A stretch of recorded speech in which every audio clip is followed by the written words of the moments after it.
Hello dear students, कैसे हैं आप सब? जाहिर सी बात है अच्छे होंगे। Welcome to my YouTube channel exam score. तो चैप्टर 7 अलजेब्रा से पूरा चैप्टर हम कंप्लीट कर चुके हैं और उसकी सारी वीडियोस हमारे चैनल एग्जाम स्कोर पर पड़ी हैं। तो आज हम सॉल्व करने वाली है मेंटल मैथ्स।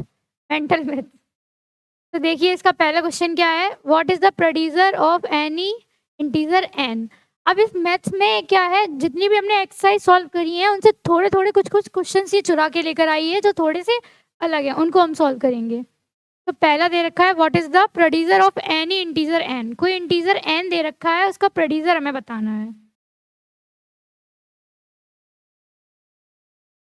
इंटीजर ये सब 7 पॉइंट ए में सीख चुके थे हम। तो आपको पता होगा प्रोड्यूसर किसी भी नंबर में से 1 माइनस करने पर वो उसका प्रोड्यूसर होता है। तो लिखेंगे क्वेश्चन नंबर फर्स्ट,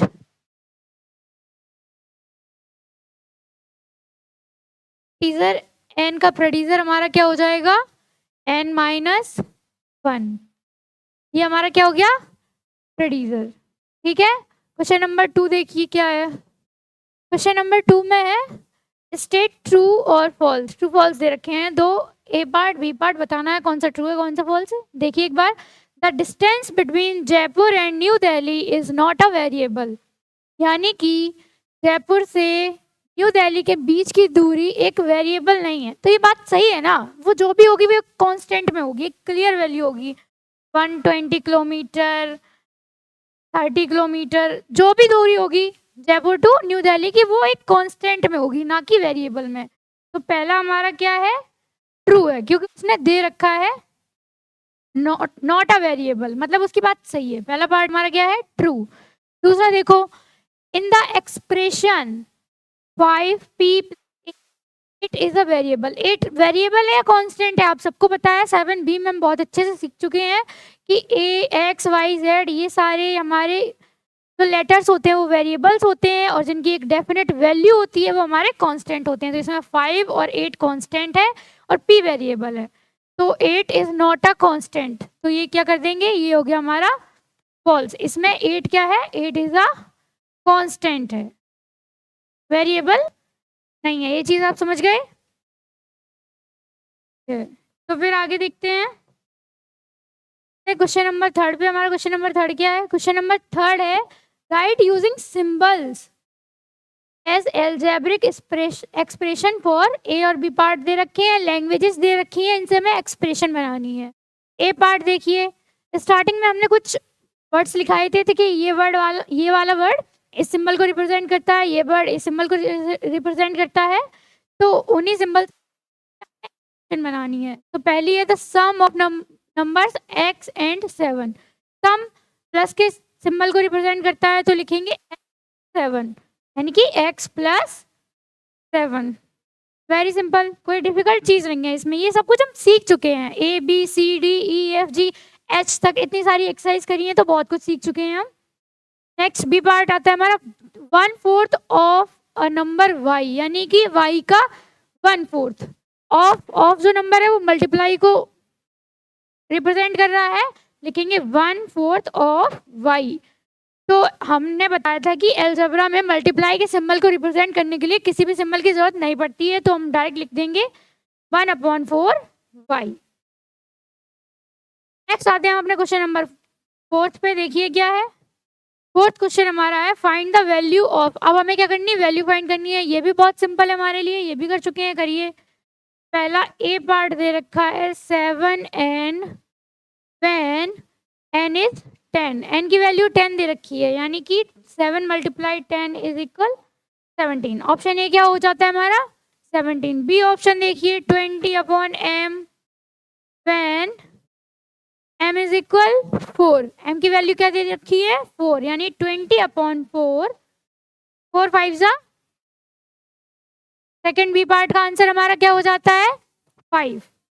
थर्ड देखिए, सी पार्ट हमारा क्या है, x y when x is equal 3, y is equal 8। दोनों मल्टीप्लाई में है, कर दीजिए। x की जगह हमारा क्या है, की जगह 3 मल्टीप्लाई 8, यानी 3 8 जा 24। ये हमारे सी पार्ट का आंसर हो जाता है। ऐसे ही हम देखेंगे हमारा डी पार्ट क्या है। देखिए पार्ट डी।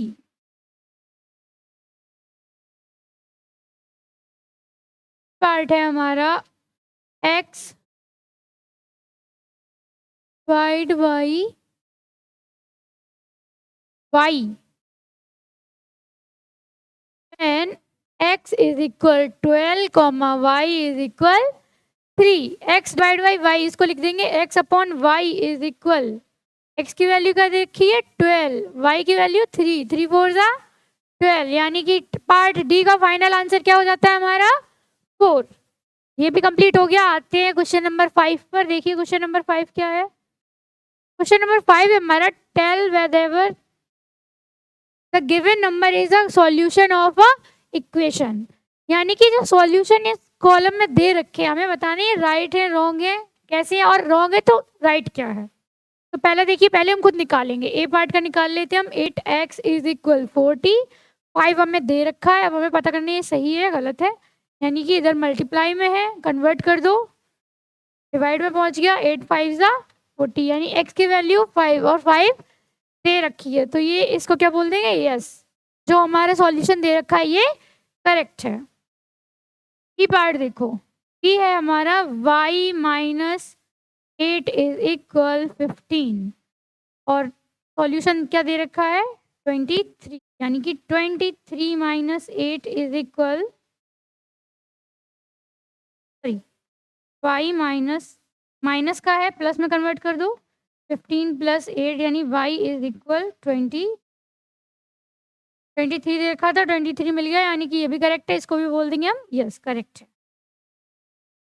क्वेश्चन नंबर 5 का लास्ट पार्ट है हमारा, y प्लस 7 इज इक्वल 15 और जो दे रखा है बॉक्स में सॉल्यूशन वो है हमारा 22। एक बार देखते हैं, y इज इक्वल 15 प्लस का 7 कन्वर्ट कर दो माइनस का 7, यानी कि y इज इक्वल 8 और हमें क्या दे रखा है 22, यानी कि ये करेक्ट है, तो लिख देंगे not a right answer, not a right solution, कुछ भी लिख सकते हैं हम, कि हमने not a right solution.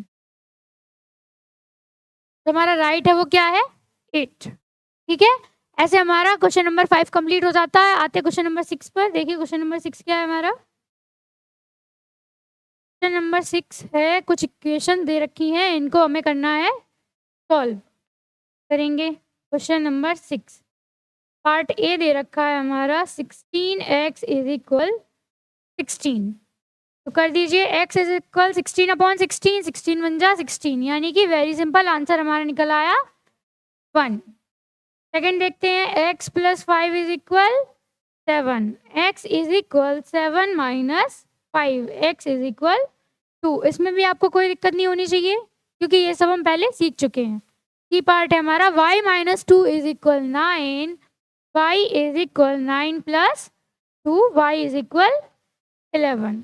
Last part है इस क्वेश्चन का डी, उसको देखिए। लास्ट पार्ट है हमारा डी, ये पार्ट है 8 divide by x is equal 4, इसको हम लिख देंगे 8 upon x is equal 4, x को उधर भेज दीजिए, यानी कि 8 इज इक्वल 4x, मल्टीप्लाई में है डिवाइड में आ गया x, 4 2 जा 8, यानी कि x की वैल्यू हमारी क्या आ गई 2। लास्ट क्वेश्चन 6 का कंप्लीट हो जाता है। लास्ट क्वेश्चन है हमारा 7, मेंटल मैथ्स का आखिरी क्वेश्चन है। I M n years old now, यानी कि अभी मैं कितने साल की हूँ n ईयर्स की। n सपोज कोई भी एज नंबर है, वो n उसका नाम दे दिया है। What was my age 10 years ago, मतलब 10 साल पहले क्या थी, यानी कि अभी की एज में से 10 साल को माइनस कर देंगे तो फाइनल आंसर आ जाएगा, मतलब कितनी एज थी 10 साल पहले। तो हमारी अभी दे रखी है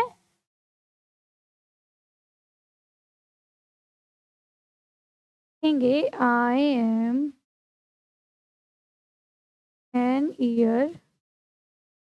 ईयर्स ओल्ड नाउ, तो 10 ईयर्स एगो का पूछा, मतलब 10 साल पहले का, तो वो हमारा क्या हो जाएगा n माइनस 10 ईयर्स। तो ये हमारे आज इस वीडियो का आखिरी क्वेश्चन था जो सॉल्व हो गया। अब मिलते हैं नेक्स्ट वीडियो में मल्टीपल चॉइस क्वेश्चंस के साथ। तब तक के लिए वीडियो को लाइक करें, चैनल को सब्सक्राइब करें और पढ़ाई में लगे।